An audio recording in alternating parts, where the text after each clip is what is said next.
తెలంగాణలో నిన్న సాయంత్రం అకస్మాత్తుగా కురిసిన భారీ వర్షం ప్రజలను హడలెత్తించింది. హైదరాబాద్లో రోడ్లన్నీ చెరువులను తలపించాయి. కొన్ని ప్రాంతాల్లో విద్యుత్ తీగలు తెగి అంధకారం నెలకొంది.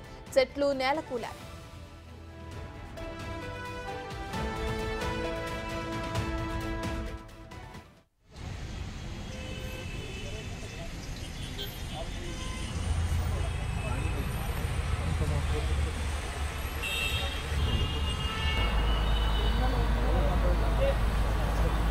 బాచుపల్లి పోలీస్ స్టేషన్ పరిధిలోని రేణుకా ఎల్లమ్మ కాలనీలో నిర్మాణంలో ఉన్న కన్స్ట్రక్షన్ లో సెంట్రింగ్ కార్మికులు షెడ్ పై రిటైనింగ్ గోడ కూలటంతో పెను ప్రమాదం సంభవించింది. ఘటనలో 7 కార్మికులు మృత్యువాత పడ్డారు. సమాచారం అందుకున్న పోలీసులు, జీహెచ్ఎంసీ, ఎన్డీఆర్ఎఫ్ సిబ్బంది జేసీబీల సాయంతో మృతదేహాలను వెలికితీశారు. ఇక మృత్యువాత పడిన కార్మికులు ఒడిశా, ఛత్తీస్గఢ్ రాష్ట్రాలకు చెందిన వారు గుర్తించారు.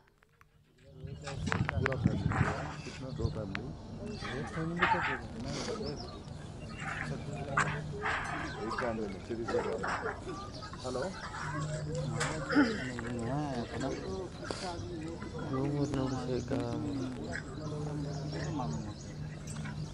వర్షాల నేపథ్యంలో మున్సిపల్ శాఖ అప్రమత్తమైంది. మున్సిపల్ శాఖ ప్రిన్సిపల్ సెక్రటరీ దానా కిషోర్, జీహెచ్ఎంసీ కమిషనర్, ఈవీటీఎం డైరెక్టర్, జలమండలి ఎండీలు అలర్ట్ అయ్యారు. నగరంలో మరో 2 రోజులు వర్షాలు కురిసే ఛాన్స్ ఉండడంతో ప్రజలకు ఇబ్బందులు లేకుండా అన్ని రకాల ముందస్తు చర్యలు చేపట్టాలని సూచించారు. ఇక దీనికోసం ఇప్పటికే క్షేత్ర స్థాయిలో పనిచేస్తున్న ఎమర్జెన్సీ రెస్పాన్స్ టీంలు, ఎస్పీటీ వాహనాలు సైతం అప్రమత్తంగా ఉండాలని ఆదేశించారు. ఇక రాష్ట్ర వ్యాప్తంగా అత్యధికంగా రంగారెడ్డి జిల్లా మియాపూర్లో 13.35 సెంటీమీటర్ల వర్షపాతం నమోదైంది.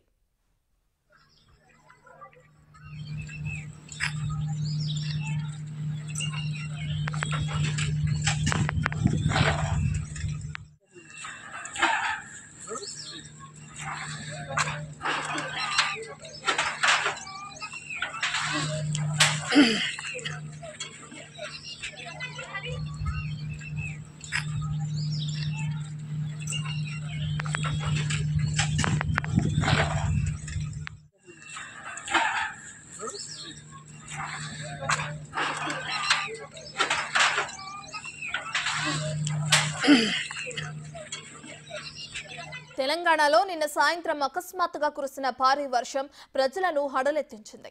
హైదరాబాద్లో రోడ్లన్నీ చెరువులను తలపించాయి. కొన్ని ప్రాంతాల్లో విద్యుత్ తీగలు తెగి అంధకారం నెలకొంది. ఇక చెట్లు నేలకూరిగాయి.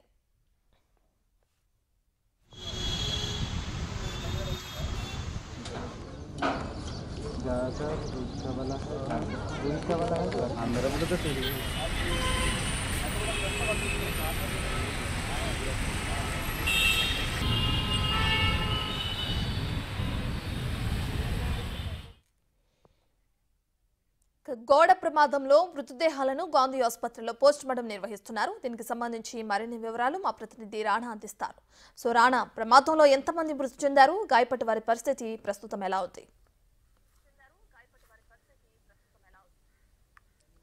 చనిపోయినటువంటి 7 మంది ఎవరైతే ఉన్నారో వాళ్ళ మృతదేహాలను కూడా గాంధీ మార్చురికి తరలించడం నేపథ్యం ఏర్పడితే మరి కాసేపట్లో పోస్ట్ మార్టం సంబంధించిన కార్యక్రమాలు స్టార్ట్ అవుతాయి. అయితే ఇంకా అక్కడ శిథిలాలను తీస్తున్నారు కాబట్టి ఇంకా లోపల ఇంకా చాలా మంది కూడా ఉండే అవకాశం ఉందని కూడా ఇప్పటికే అధికారులు భావిస్తున్న నేపథ్యంలో అవన్నీ కూడా గోడ కూలినటువంటి ఆ ఒక్క మొత్తం అన్ని తీసిన తర్వాత కొంచెం క్లారిటీ వస్తుందని చెప్తారు. అయితే ఇప్పటికే ఎవరైతే భారీ స్థాయిలో కూడా గాయపడినటువంటి వారిని అందరినీ కూడా రాత్రి కుకట్పల్లిలో ఉన్నటువంటి మమతా హాస్పిటల్ కి వారిని చేర్చడం జరిగింది. అక్కడ వారి పరిస్థితి కొంచెం కుదురుపడినట్టుగా మనకు సమాచారం ఉంది. అయితే ఒక్కసారిగా గోల కూరడంతో అక్కడ ఉన్నటువంటి వారందరూ కూడా నిన్న చనిపోయిన నేపథ్యం ఏర్పడుతుంది. దాదాపు 7 మంది ఆ ఒక్క స్థితిల కింద ఉన్నారు. దాంట్లో ఇప్పటికే మృతులు వచ్చి తిరుపతిరావు వచ్చి 20 ఏజు, శంకర్ వచ్చి 1, తర్వాత రాజు 25, రాము యాదవ్ వచ్చి 34, గీత వచ్చి 32, హిమాంష్ వచ్చి 4 సంవత్సరాలు. ఒక పిల్లాడు చనిపోయిన నేపథ్యం కనపడుతుంది. వీళ్ళందరూ చనిపోవడంతో ఒక్కసారిగా వీళ్ళందరూ కూడా కన్నీరు మున్నీరు అవుతున్నటువంటి సిచ్యువేషన్ అయితే కనపడుతుంది. వీళ్ళందరూ కూడా తిరుపతి మాజీ వచ్చి 20 సంవత్సరాలు వచ్చి అతనిది వచ్చి ఒడిశా రాష్ట్రము, తర్వాత శంకర్ వచ్చి 22 సంవత్సరాలు, అతను కూడా ఒడిశా, రాజు వచ్చి ఒడిశా, తర్వాత ఖుషి వచ్చి ఒడిశా, రామ్ యాదవ్ వచ్చి అతను మాత్రం ఛత్తీస్గఢ్, తర్వాత గీత వచ్చి ఛత్తీస్గఢ్, హిమాంశు వచ్చి ఛత్తీస్గఢ్.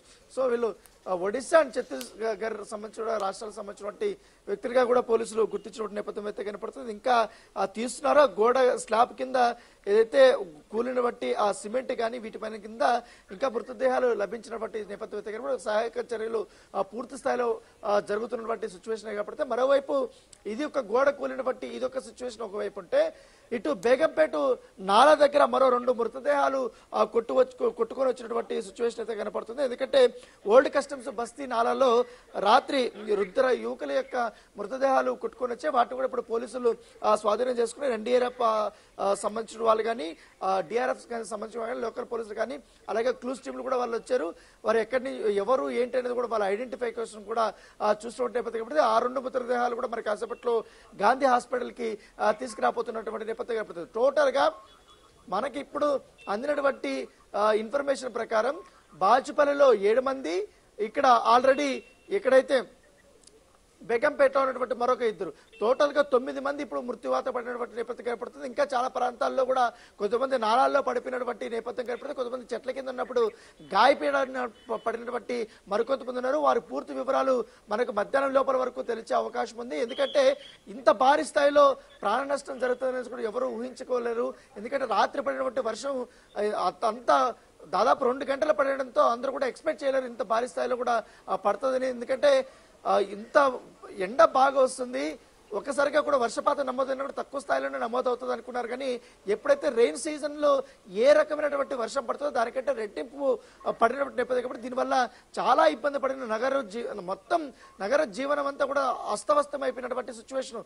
భారీగా ట్రాఫిక్ అయిపోయింది. ఎవరైనా గాయపడినటువంటి వారిని అందరినీ కూడా హాస్పిటల్ తీసుకెళ్లాలంటే కూడా భారీ స్థాయిలో కూడా ట్రాఫిక్ నిలిచిపోయినటువంటి నేపథ్యం కాబట్టి రాత్రి ఏకంగా ముఖ్యమంత్రి సమీక్షా సమావేశం నిర్వహించి ఆ పరిస్థితులు చక్కదిద్దేంత వరకు కూడా వర్షం పడుతున్నా కూడా అప్పటికే అధికారులందరూ కూడా రంగంలో దిగి పరిస్థితిని కాస్త సమీక్షించి వాళ్ళందరూ కూడా కొంచెం ఫ్రీ మూవ్మెంట్ లేక చేశారు. అలాగే విద్యుత్తును కూడా రీస్టోర్ చేసినటువంటి నేపథ్యం కనబడుతుంది. కానీ అప్పటికే చాలా మంది కూడా ఇటు ఇండ్ల దగ్గర నిలబడుకున్న వారు కానీ షాపుల దగ్గర నిలబడుకున్న వారు కానీ చెత్త కింద నిలబడుకున్న వాళ్ళందరూ కూడా చాలా వరకు కూడా గాయాల పాలన బట్టి సిచ్యువేషన్ అయితే కనపడుతుంది. మరి కొంతమంది కొన్ని చోట్ల నాలాల్లో కూడా మరొకసారి వెతుకుతున్న వాటి నేపథ్యం కాబట్టి ఇవాళ కూడా వర్షం పడే అవకాశం ఉన్నటువంటి నేపథ్యంలో ముఖ్యంగా నాలాల్లో విషయంలో ఎక్కడైతే పూడిక ఎక్కువగా ఉన్నటువంటి సిచ్యువేషన్ వాటర్ ఫ్లోటింగ్ అనేది ఆగిపోతున్నటువంటి ఆ ప్రాంతాలు అవుతుంది. వాటిని ఇప్పటికే జిహెచ్ఎంసీ సంబంధించిన అధికారులు గుర్తించినటువంటి నేపథ్యం కాబట్టి అక్కడ ఎక్కడికక్కడ వాటర్ ఫ్లోటింగ్ అనేది ముందుకు వెళ్లేలా కూడా వాళ్ళు ప్లాన్ చేస్తున్నారు. ఇవాళ వర్షం పడితే కూడా దానికి ఎదుర్కొనేందుకు సన్నద్ధంగా ఉన్నామనేసి కూడా జిహెచ్ఎంసీ సంబంధించినటువంటి అధికారులు చెప్తున్నటువంటి నేపథ్యం అయితే కాబట్టి సో భారీగా ప్రాణ నష్టం జరిగింది కాబట్టి ఖచ్చితంగా ప్రభుత్వం ఆదుకోవాలని కూడా వారి కుటుంబ సభ్యులు డిమాండ్ చేస్తున్నారు. ప్రభుత్వం కూడా ఆదుకుంటుందని కూడా చెప్తున్నటువంటి సిచ్యువేషన్. ఆల్రెడీ ఇప్పుడు ఎన్నికల కోడ్ ఉన్నటువంటి నేపథ్యంలో అధికారులు ఇప్పుడు మరి కాసేపట్లో అక్కడ వెళ్తారు. ఆ నాయకులు మాత్రం వెళ్ళలేనటువంటి ఆ సిచ్యువేషన్ అయితే కనపడుతుంది. ఇప్పటికే మృతుల యొక్క కుటుంబ సభ్యులకి ప్రగాఢ సానుభూతిని కూడా ముఖ్యమంత్రి ప్రకటించినటువంటి సిచ్యువేషన్ అయితే కనపడుతుంది. సో చాలా మంది కూడా ఇంకా కొంతమంది మృతదేహాలు ఇంకా వెలికితీసే అవకాశం ఉన్నట్టుగా సమాచారం అవుతుంది. మరోవైపు ఇటు చేవెళ్ళ కానీ మోయినాబాద్ లో పరిసర ప్రాంతాల్లో కూడా భారీగా చెట్లు విరిగిపోవడము, విద్యుత్ పోల్స్ అన్ని కూడా విరిగిపోయినటువంటి నేపథ్యం పడుతుంది. అక్కడ కూడా ఏమన్నా ఎవరికైనా గాయాల పాలేమన్నా అయ్యారని లేదా కూడా వారు చెక్ చేస్తున్నటువంటి సిచ్యువేషన్ అయితే కనపడుతుంది. Right, thank you Rana.